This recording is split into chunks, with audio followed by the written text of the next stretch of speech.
Muy buenas noches, queridos televidentes, bienvenidos a una emisión más de su programa Vamos a Descubrir, agradeciendo su fidelidad como todos los viernes en punto de las 8 de la noche. Les recordamos siempre que este es un programa coauspiciado por la Universidad Pedagógica Nacional Francisco Morazán y Televisión Educativa Nacional TEN Canal 10. En esta noche vamos a descubrir sobre la historia natural de Honduras. Pero antes vamos a conocer las notas informativas, eventos que han transcurrido en estos últimos días en la Universidad Pedagógica Nacional Francisco Morazán. Veamos. El Día de las Américas es una celebración anual que tiene lugar el 14 de abril en todas las repúblicas americanas, como símbolo de su soberanía y de su unión voluntaria en una comunidad continental. Bien, nosotros este año esta actividad es especial porque en el marco del 60 aniversario de la creación de nuestra universidad, por tanto, como universidad morazanista hemos estado en contacto, por ejemplo, con todos los países vecinos, con los países hermanos de Centroamérica para realizar una serie de actividades culturales, y en ese marco, pues, la celebración del Día de las Américas enmarca perfectamente dentro de esa idea de irnos integrando, consolidando, no solo con los países de la región, sino con el contexto latinoamericano, ¿verdad? En el marco de esta celebración, la Universidad Pedagógica Nacional Francisco Morazán desarrolló un conversatorio para toda la comunidad universitaria.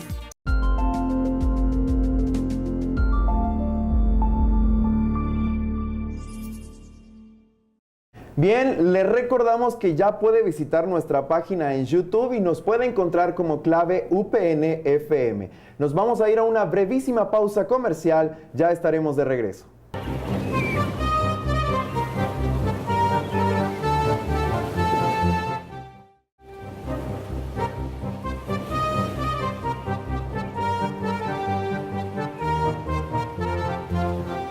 Bien, gracias por continuar con su programa Vamos a Descubrir. Como les dije al principio, el tema de esta noche es un breve recorrido por la historia natural de Honduras, y para eso tenemos un invitado muy especial para nuestra institución. Nos acompaña el biólogo Maynor García Méndez, quien se desempeñó en la Universidad Pedagógica como docente durante 35 años y siempre ha estado apoyando en todos los eventos que él puede a la carrera de naturales. Gracias, mucho gusto, gracias por estar con nosotros. Mucho gusto. Es un placer siempre estar con ustedes. Bien, y espero que usted disfrute de este tema y comenzamos con la primera pregunta y vamos a ver qué procesos marcan el punto de partida de la historia natural de Honduras. Para hablar de la historia natural de Honduras tenemos lógicamente que hacer un contexto en nuestro querido planeta Tierra, el más bello planeta del sistema solar, dado que aunque hay algunos rojos como Marte u otros que tienen diferentes aspectos, tal vez muchas nubes, etcétera. Es el único planeta azul por la atmósfera y por la vida que tiene. Los sinceros astronautas nos han permitido a nosotros conocerlo mediante las fotos de Hubble y una serie de instrumentos científicos, y nos permiten, como la imagen que en este momento miran ustedes, donde lograron captar desde una nave espacial la Tierra y la Luna simultáneamente, y un colorido extraordinario. Y tenemos que hablar de la estructura de la Tierra para tener idea clara de qué es la Tierra. Realmente está formada por una serie de pequeñas partes. Si lo analizamos así sencillamente, sería como que tuviésemos un huevo duro y le diéramos un golpecito y lo rompiéramos. Entonces la cáscara, que es la capa más delgada de encima, quedaría fraccionada en fracciones de diferente tamaño. Cada una de esas pequeños fragmentos de la superficie de la Tierra, esa capa externa se llama litósfera, y esa litósfera, hay capas de diferente tamaño. Por ejemplo, en el mapa pueden ver ustedes la placa norteamericana, muy grande, la placa suramericana, muy grande, la placa eurasiática, la placa de la India, la placa africana, y muchas de estas placas tienen, no son de tierra firme, sino que son, por ejemplo, puramente océano. Digamos, como vean ustedes en el mapa de color amarillo, la placa, digamos, pacífica, que constituye el Océano Pacífico. También está ahí la placa de Nazca y la placa de Cocos, que va a tener mucha influencia en el origen y en la estructura geotectónica de Honduras. Muy bien. ¿Cómo ha dado forma a la Tierra estos procesos de los cuales ustedes no mencionan? Realmente la Tierra, como pueden ver en esta figura, la capa externa sería la litosfera, y debajo de la litosfera hay una capa llamada astenosfera, que es una capa de un material hirviente y espeso llamado magma. Él tiene núcleos convectivos que están girando, y eso hace que la capa superficial se rompa en diferentes puntos y constituyen, digamos, en el fondo del mar, la litosfera más delgada, mide aproximadamente 100 kilómetros de grueso, pero en el mar es más angosta, ahí se rompe y crea, digamos, movimientos diferentes que han dado durante toda la historia de la Tierra movimiento a todos los continentes. O sea, la Tierra no es la Tierra que conocemos. Por ejemplo, hace 225 millones de años, en un tiempo que se llamó en la era paleozoica, la era de la vida antigua, durante este tiempo estábamos en el último periodo, en el Pérmico. La Tierra estaba toda unida, como pueden ver en el mapa. Estaba unido Norteamérica con Europa y Asia, estaba unido Suramérica, África, la India y Australia, todos ellos estaban unidos. Y posteriormente, si seguimos en el avance de la Tierra, llegamos hasta hace 280 millones de años, y en este tiempo ya se había separado en dos grandes supercontinentes, uno llamado la Eurasia, como pueden apreciar en la parte superior, que abarca Estados Unidos, todo lo que es Norteamérica hoy, y Europa y Asia.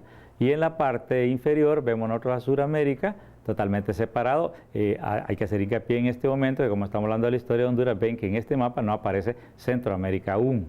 Y estamos hablando de 280 millones de años. Ahí está Suramérica unida a África como un rompecabezas, y esa forma aún actual, ustedes la pueden ver. Está la India como una isla, no ubicada donde corresponde, porque va a ser esa larga ruta, ese largo movimiento, hasta chocar en esta parte y crear las montañas más altas del mundo, que son los Himalayas. O sea, ese recorrido lo hizo en una enorme cantidad de cientos de millones de años. También vemos en la parte, ahí también está Australia y la Antártida. Si saltamos hasta hace 65 millones de años, ya estaríamos hablando nosotros de la edad de los dinosaurios. En la edad de los dinosaurios, digamos, sería la era mesozoica. Comienza con el Triásico, sigue con el Jurásico, que es cuando hacen los famosos videos que nos dieron a conocer al mundo entero los dinosaurios. Termina esto en el periodo Cretácico. En el periodo Cretácico se caracteriza porque es una época muy interesante, porque es cuando se destruyeron la vida de los dinosaurios, que eran los que dominaron durante más de 200 millones de años el planeta. ¿Qué ocurrió? ¿Por qué se extinguieron? Pues las pruebas nos indican que fue un enorme meteorito que tenía el tamaño de Tegucigalpa, más o menos 11 kilómetros de diámetro. Imaginen ustedes viajando más rápido que una bala, impactó sobre el Golfo de México, y esto, como pueden ver en la imagen, por ejemplo, impacta ahí y destruye los grandes dinosaurios de todo el planeta. Entonces, algunos alumnos, cuando yo servía la clase, me preguntaban cómo es posible que los dinosaurios murieron de una gran pedrada si estaban en América, en Norteamérica, pero ¿qué pasó con los que estaban en China, que está tan largo? Y realmente la explicación de esto deriva en que el impacto fue tan grande que levantó una nube. Los meteoritos están constituidos de iridio y otros materiales que se encuentran en todo el planeta distribuidos, y se levantó una enorme masa de polvo que impidió la llegada de la luz al planeta. ¿Qué ocurre si no hay luz en el planeta? No viven las plantas. ¿Qué ocurrió con los dinosaurios herbívoros que se alimentaban de plantas? Pues lógicamente murieron. Y si morían los grandes dinosaurios herbívoros, ¿de qué se alimentaban los carnívoros? Entonces realmente eso, en la imagen ustedes pueden ver un mundo desértico, un mundo lleno de cenizas, un mundo que terminó con las plantas y que hizo desaparecer a los dinosaurios, que eran los que dominaban el planeta. Yo siempre he dicho que realmente nosotros somos una suerte existir, porque si ese meteorito no cae, los dinosaurios seguirían hasta ese momento dominando nuestro planeta y no hubiéramos aparecido los órdenes nuevos de los mamíferos. ¿Dónde ocurrió la caída del dinosaurio? ¿Dónde fue el impacto? El impacto fue en el Golfo de México, como pueden ver en este mapa, está ahí ubicado la zona específica del impacto, donde cayó en ese tiempo. Pueden ver en el mapa, otra cosa importante es que donde está todavía no existe Honduras, todavía no existe, vean ustedes el mapa, no existe la Florida, no existe gran parte de Asia. Entonces todavía cuando los niños preguntan, ¿podemos encontrar dinosaurios aquí en Honduras? Cerca del patio de nuestra casa, porque los niños siempre hacen agujeros viendo en la televisión y creyendo que pueden encontrar dinosaurios. O en cualquier parte, realmente Honduras o Centroamérica no existía en el tiempo que extinguieron los dinosaurios. A partir de ahí, entonces, si pueden ver ustedes este mapa, ven cómo estaba hace 65 millones de años el momento del impacto. Vemos que todavía Norteamérica estaba unida a Europa y Asia. Vemos a Sudamérica como un continente completo solitario. Vemos nosotros a África como otro continente. Vemos a la India, ustedes pueden ver a la India como todavía como una isla, migrando, pero aún no está cercana a llegar, van a tardar varios millones de años, lo que indica realmente que la India llegó en la era cenozoica, en nuestra era, en la era donde se desarrollan las aves y los mamíferos en el planeta. Si ustedes ven ahí, todavía Australia estaba unida a la Antártida en ese tiempo, y pueden ver claramente en el mapa que no existe Centroamérica. Por lo tanto, esto nos resuelve varias incógnitas que podemos tener nosotros como... Entonces, el impacto del meteorito fue tan tremendo que dejó durante varios meses sin luz la capa sobre la Tierra. Si en este momento que estamos en verano vemos nosotros cierta nubosidad, imagínense eso multiplicado por millones de veces. Si no entra la luz solar, no habría calor, pero más que el calor sería la fotosíntesis. Y sin fotosíntesis no habría plantas que vivan ni comida para los animales. Entonces, ahora dirán ustedes, ¿cómo sobrevivieron algunos animales? ¿Por qué hay animales vivos? Pero fíjense que los que sobreviven son los llamados insignificantes. Para nosotros hoy, cuando hablamos de cocodrilos, hablamos como de un reptil enorme. Pero los dinosaurios eran reptiles, pero medían, digamos, 100 veces más grande que él. ¿Por qué sobrevivió el cocodrilo siendo para ese tiempo insignificante? Bueno, por varias razones. Igual que las tortugas, por ejemplo. Ustedes si en la casa tienen una tortuga, se han fijado que está por ahí comiendo toda la cosa durante el verano y que en el invierno se les desaparece. Sí. ¿Qué se hizo? Nadie sabe qué se hizo. Sí, la realidad es que sí sabemos, se entierra y sobrevive con las reservas que comió. Entonces todo ese tiempo puede pasar sin comer, con el metabolismo cardíaco y el metabolismo digestivo muy lentamente y así sobrevivir. Los cocodrilos todavía tienen más ventaja. Fuera de pasar meses sin comer, imaginen ustedes que pueden comer carroña, carne descompuesta. Imagínense que era para ellos un mundo lleno de carne de dinosaurios. O sea, ¿cómo pudieron sobrevivir? Entonces eso explica el por qué sobreviven, digamos, ciertos reptiles que son de la época de los reptiles y sobreviven en nuestra época, que es la era cenozoica, la era nuestra. Y eso sería como una especie de... para comprender. Lo mismo recaería sobre los reptiles pequeños que en la actualidad existen, me imagino. Si pasó eso con los cocodrilos, pasó eso con las tortugas, me imagino, por ejemplo, con las iguanas pasó... por ejemplo, podemos hablarlo más que eso con las tortugas marinas. Muchas tortugas marinas. Hay un libro interesante que se llama Los dinosaurios de la actualidad. Y por ejemplo está la tuatara, que es un reptil tiposaurio, y están tortugas marinas que vivían desde ese tiempo. Ahora recuerde que ha pasado 65 millones de años y la mayor parte de los reptiles actuales evolucionan en este tiempo. Así, excelente. Interesante lo que estamos viendo o lo que estamos escuchando y aprendiendo a la vez en esta noche. Nos vamos a ir a una breve pausa comercial. Por favor, no se mueva de su lugar y siga acompañándonos, que nos queda todavía programa para discutir. Ya regresamos.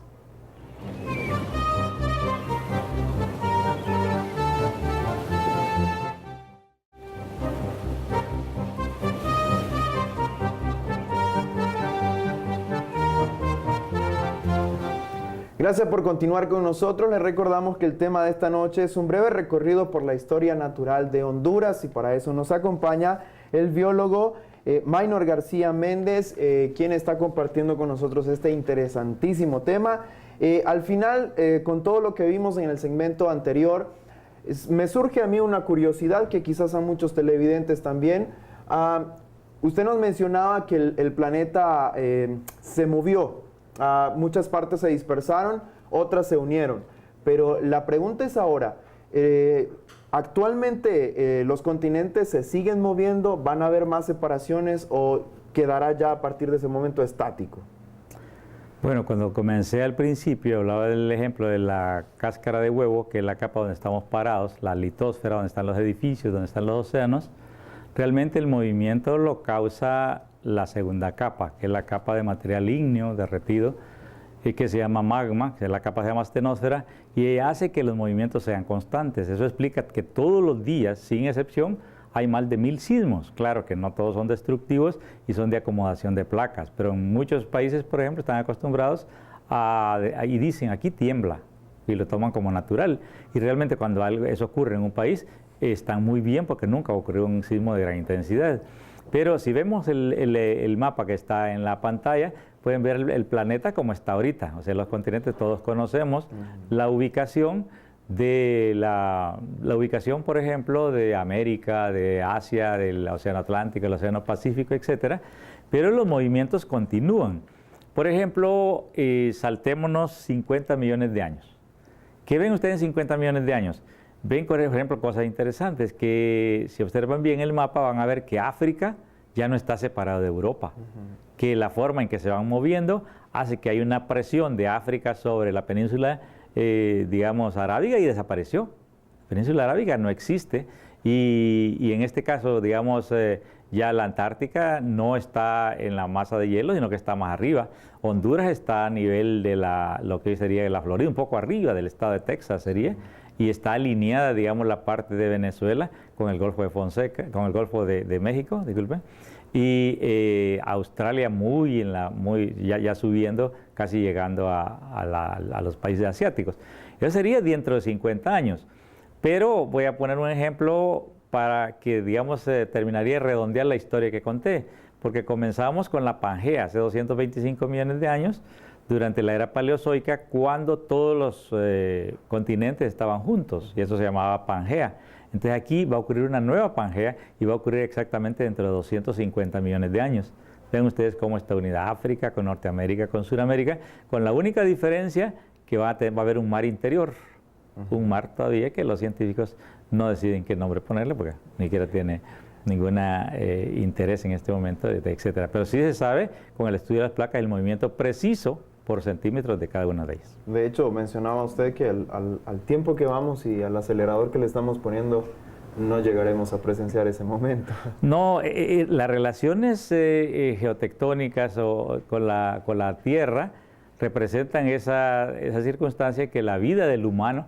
Fíjense que un científico norteamericano, para dar la idea de cuál es la vida del humano, estableció que la Tierra, la historia de la Tierra es de un año.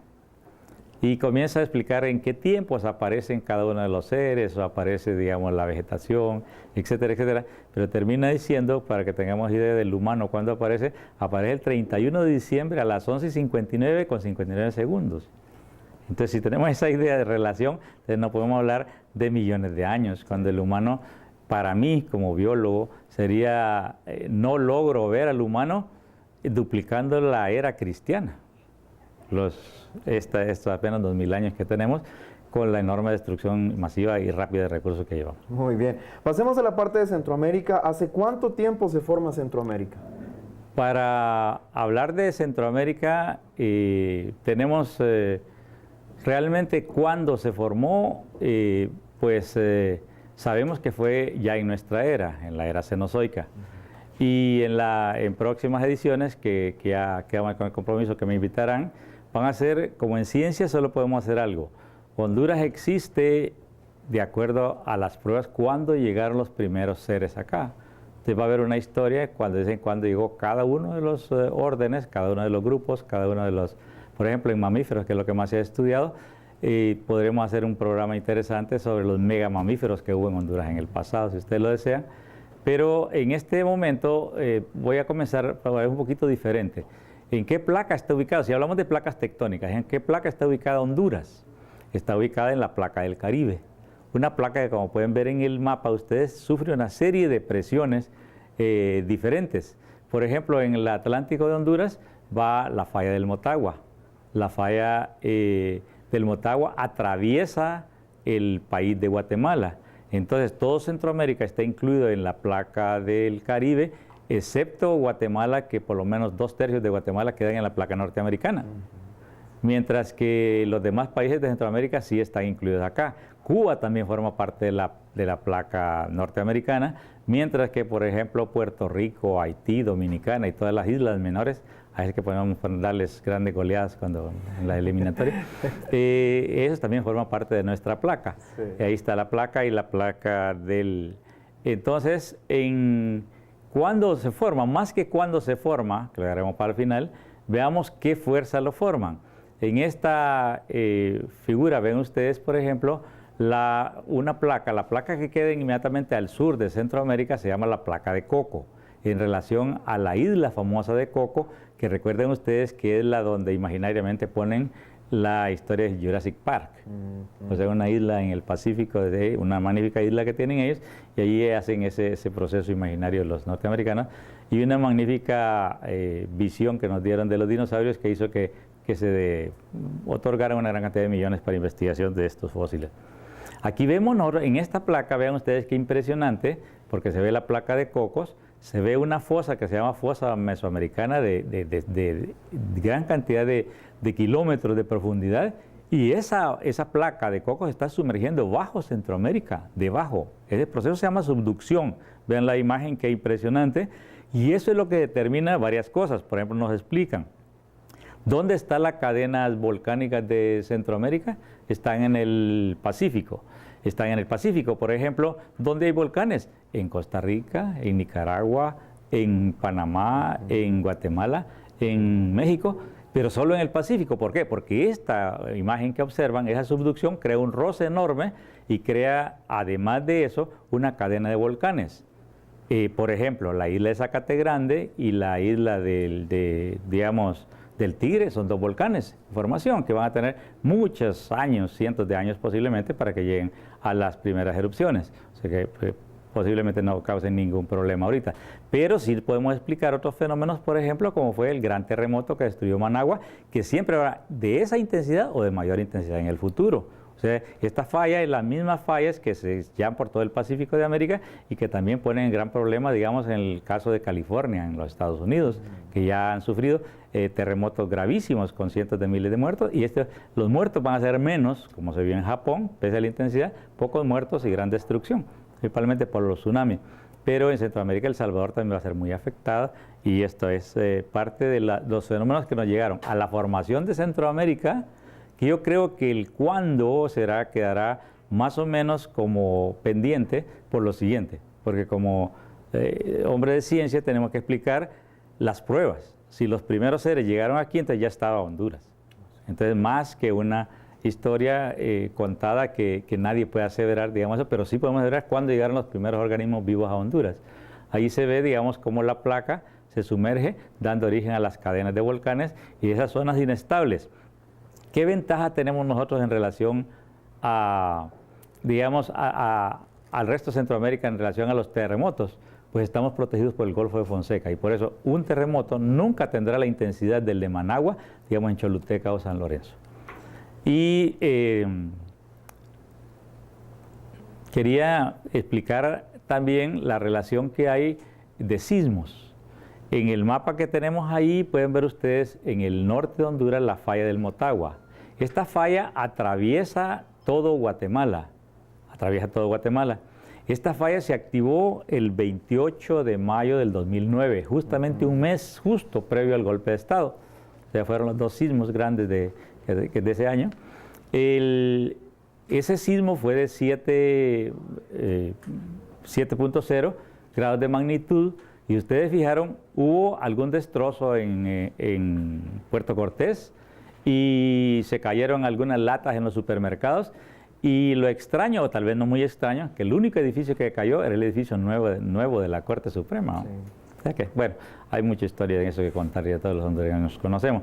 Pero el hecho es que quiero terminar la sección hablando de que la misma falla, ese ocurrió ahí está el edificio de la Corte Suprema, totalmente deteriorado, pero yo quiero hablar que un año después ocurrió el terremoto de Haití, pero solo fue de 7 grados. ¿Cómo es posible si el de Honduras en la misma falla fue de 7.3 y el de Haití tiene 3 décimas menos de intensidad? ¿Por qué destruyó? Porque en Honduras la falla pasa frente a Puerto Cortés y atrás de las islas de la bahía, y mientras que en Haití pasa directamente por la capital. Aquí terminamos viendo unas fotografías de la enorme cantidad de destrozos y de muerte que causó, pero esa es la explicación, que es una falla de deslizamiento horizontal, pero al pasar, esta falla pasa por Guatemala también, y no será extraño que en algún número de años o décadas sufra un terremoto de similar intensidad. Muy bien, excelente. Estamos presenciando de un tema bastante interesante.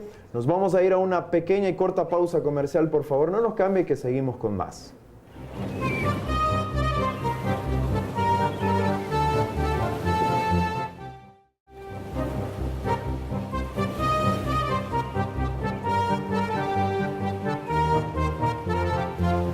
Bien, gracias por continuar con nosotros. En este momento les vamos a presentar un video en donde nos ilustrará un poco más acerca de los procesos geológicos y la historia natural de nuestro país. Veamos.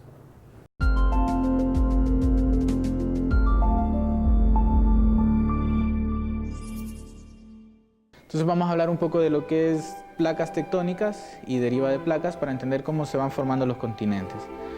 Hace 237 millones de años, tenemos ahí un mapa, se conocía lo que era Pangea, un supercontinente rodeado por un solo océano, va el mar de Tetis, muy famoso, y de ahí por lo que es emanación de magma o de lava que conocemos nosotros, se van separando.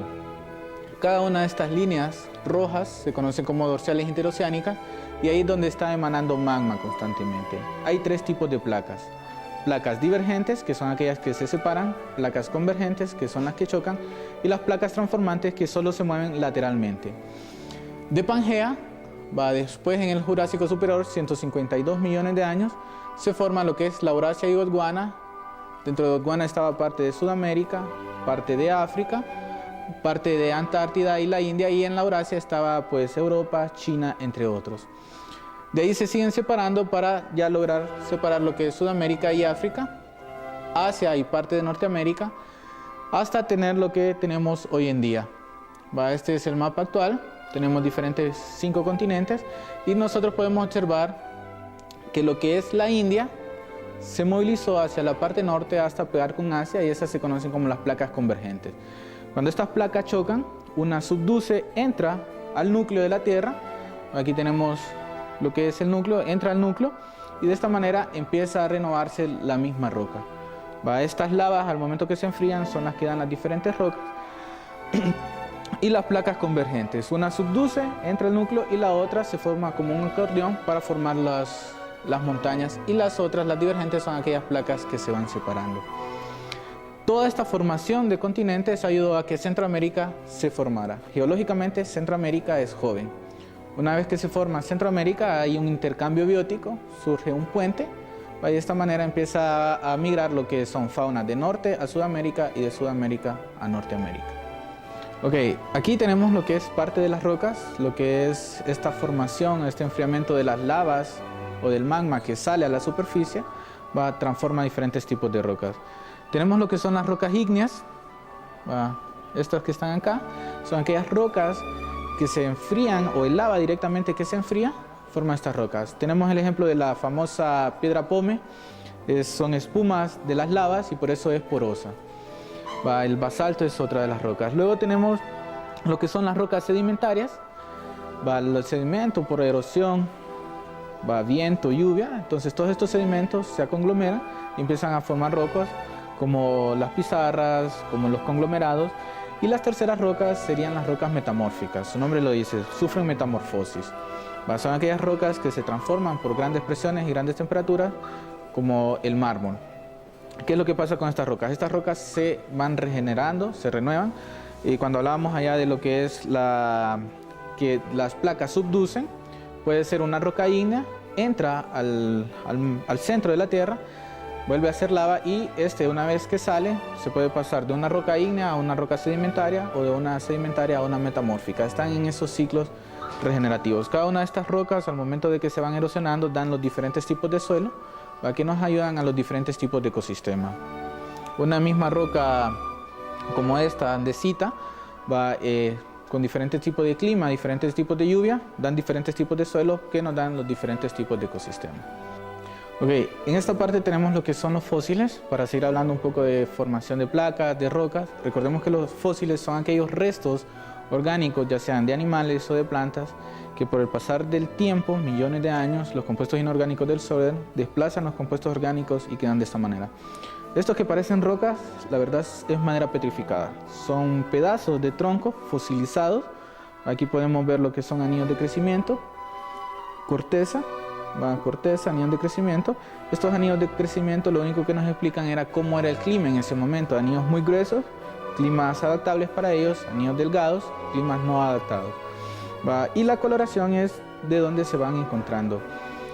Un promedio, para poder datar, estamos hablando de que tienen un promedio de 15 a 20 millones de años. Recordemos, en Honduras no hay carbono 14 para poder datar y especificar, pero sí lo datamos con lo que es la formación de Centroamérica y la formación de ciertos bosques. Y aquí a mi izquierda lo que tenemos ya son fósiles animales, diferentes tipos de fósiles. Aquí estos se conocen como fósiles de impresión, son aquellos que los organismos caen en esa roca formándose y entonces dejan su estructura. Tenemos lo que es la mandíbula de un mastodonte, pasaron mastodontes normalmente aquí, y ahí al fondo tenemos lo que son restos fósiles de megaterio. El oso perezoso gigante, estamos hablando de un organismo que alcanzaba el árbol de Guanacaste, la copa, sin ningún problema, y fue depredado por lo que son nosotros los humanos. Hemos encontrado restos fósiles astillados por lanzas humanas. También tenemos restos fósiles de caballo primitivo y de lo que son conchas marinas que encontramos normalmente en Comayagua. Estos fósiles, para tener una idea, se encuentran en parte del lago de Yohoa, Comayagua, parte de Santa Bárbara y parte de La Esperanza, ya que ese bloque, el bloque Chortiz, es parte de Comayagua hacia el occidente, es un bloque más antiguo que el otro. Eso se conoce como Centroamérica nuclear. Para terminar la parte de fosilización, cabe mencionar que los fósiles son todos aquellos restos animales o vegetales, huellas, heces, restos óseos, dientes o incluso troncos, ramas u hojas. El proceso de fosilización consiste en que se detiene la descomposición de estos restos, ya sea por una acción química o mecánica. Los compuestos inorgánicos del suelo empiezan a desplazar los compuestos orgánicos y entonces quedan de esta forma. Para datar un fósil hay dos formas. La forma más cierta es mediante isótopos, puede ser carbono 14, o dependiendo de la era geológica en que se van encontrando. Y esas eras geológicas se va desde lo que es la roca en que se encuentra y otros organismos que ya están datados.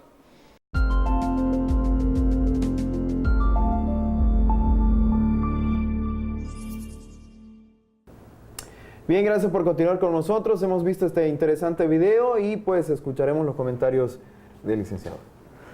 Realmente los museos de historia natural en el mundo son lo que yo planteaba previamente, que son las pruebas de lo que existió y el tiempo que existió. Hoy con las pruebas modernas, por ejemplo, el carbono 14, que dicen en qué tiempo justamente alguien vivió o se formó un fósil. Por ejemplo, ¿qué es un fósil? Un fósil es una prueba de un organismo que existía en épocas pasadas.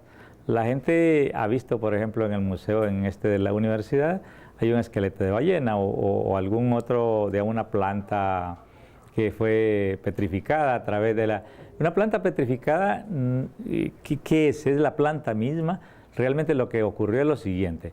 Ella quedó enterrada, digamos, en el fango, en el lodo. Ese lodo tenía ciertos minerales específicos y fue sustituyendo capa por capa, de tal manera que muchos años después, ya cuando la vemos como roca, tiene cada una de las capas hasta los anillos de crecimiento anuales que tenía la planta. Entonces los museos, digamos, en Estados Unidos tiene esa ventaja en la historia digamos, de la Tierra. El Museo Smithsoniano es extraordinario y nos da, digamos, la mayor parte de fósiles que existen. Fíjense que vale la pena mencionar, y dijimos que quedamos con el compromiso de volver acá, es que los museos, aquí museos de historia natural existen muy pocos. Está el más importante, es el de la Universidad Nacional Autónoma de Honduras, y está uno muy interesante en Villarroy, que está cerrado porque estaba pues como desmoronándose el edificio, porque está en la cima de una montañita ahí, pero la parte de las etnias pasó al MIN, pero realmente una gran cantidad de fósiles de la parte de historia natural era muy buena para ello. El siglo pasado, Honduras realmente fue algo extraordinario para los norteamericanos cuando vinieron acá y encontraron una gran cantidad de lugares, de sitios fósiles. Y vinieron y los estudiaron los principales museos. Aunque las muestras se las llevaron y no las tenemos, hoy podemos acudir a esos museos, por lo menos están preservadas. Y hay una gran cantidad de museos norteamericanos que tiene, de los cuales hablaremos, digamos, en próximas visitas. Bien, y ustedes pueden visitar esos museos, por ejemplo, este de la Universidad Autónoma de Honduras, pueden visitarlo para que puedan conocer más acerca de lo que estamos hablando. Nos vamos a ir a una brevísima pausa comercial para entrar a la parte final del programa. Ya regresamos.